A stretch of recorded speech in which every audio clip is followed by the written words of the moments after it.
Всем привет! Меня зовут Андрей Косяков, я руководитель компании Vision Pro, и это наши видеоуроки для дизайнеров, в которых я делюсь своим личным опытом работы в данной сфере, в сфере рекламы мобильных игр и приложений.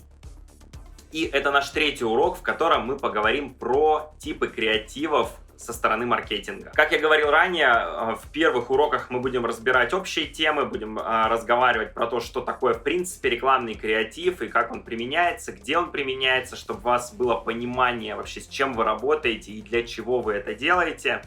А в последующих уроках и уже буквально в следующем уроке мы затронем тему самой разработки рекламного креатива и будем углубляться уже в нюансы, в технические нюансы работы. Итак, это наш третий урок, и в нем мы поговорим про типы рекламных креативов с маркетинговой стороны. Рекламные креативы можно разделить на три типа. Это около геймплей, это мислид и это сюжетные ролики. И сейчас мы поговорим более подробно про каждый из них. Итак, давайте начнем с первого типа креативов, это около геймплей. Около геймплей, то есть что-то похожее на геймплей, но, возможно, немного видоизменено. То есть это такие рекламные креативы, в которых присутствуют такие же механики, как в самой игре, персонажи, возможно, анимации. Но все это немножко усилено и завернуто в такую упаковку, которой, возможно, в игре нет на 100%.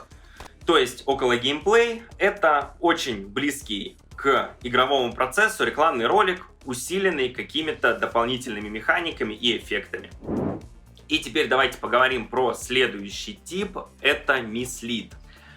Мислид, вообще мислиды, это довольно-таки популярный и очень распространенный вид креативов, который показывает до сих пор очень высокую эффективность.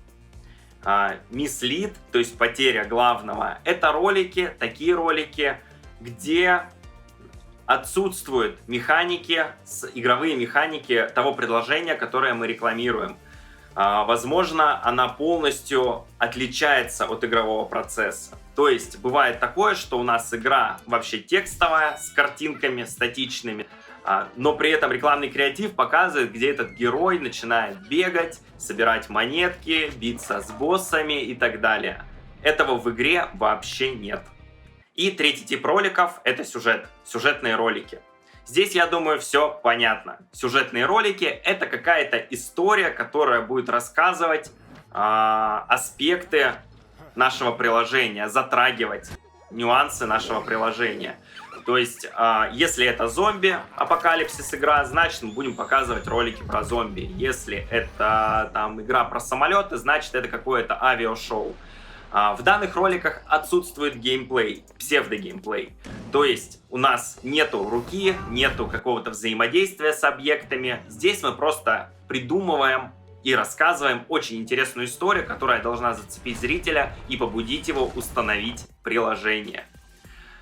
Кстати, в сюжетах мы можем использовать геймплей, то есть мы показываем какой-то сюжет, и в конце показываем фрагмент геймплея. И очень здорово, что если вот этот геймплей и сюжетная история была как-то связана.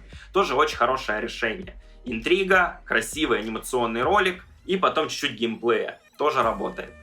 Итак, давайте подытожим.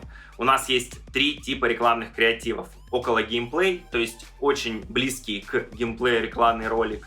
Мислид, потеря главного, то есть где у нас механики могут отличаться от геймплея или вообще используя механики, которые отсутствуют в геймплее. И третий вид — это сюжет, где мы показываем красивую анимацию, красивую интригующую историю. А на этом мы заканчиваем наш видеоурок. Ставьте лайки, делайте репосты. Всем спасибо за внимание. До встречи в следующих видео. Всем пока!